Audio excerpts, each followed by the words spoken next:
দেখে নাও আজকে কী কী রান্না হয়েছে। নিরামিষের দিনে কিন্তু আমাদের অনেক কিছু রান্না হয়, আর নিরামিষের দিনে বেশি কিছু রান্না না করলে ভাতটা ঠিক খাওয়াও যায় না, ভালো লাগে না। দেখে নাও, এখানে হয়েছে পনির। পনিরটাকে করেছি আমি পোস্ত, তারপরে কাজু, আর হচ্ছে চার মগজ আর একটু সাদা তিল বাটা দিয়ে এটা করেছি। আর নামানোর আগে একটু দুধ দিয়ে নামিয়ে নিয়েছি, ঘি গরম মশলা দিয়েছি। এইটা হচ্ছে আজকে এই দিয়ে পনিরটা করেছি। তোমরা কে কী দিয়ে করো একটু জানিও। পনিরটাকে দেখিয়ে দিলাম, একটু ঢাকা দিয়ে দিই। ভাতটাকে দেখিয়ে দিয়েছি।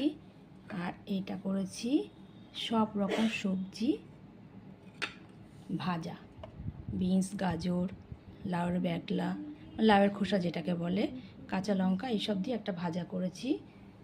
ভাজাটা এখানে রেখে দিই। আর এটা করেছি ধোকার ডালনা, লাউ আর ওটা কি বলে ভুলে যাচ্ছি আমি, আবার ভুলে যাই।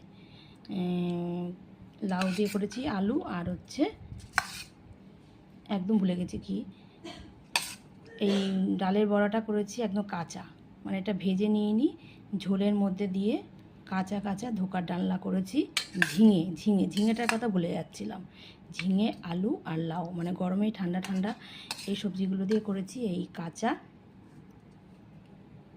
ধোকার ডালনা। আর এখানে হয়েছে আলুর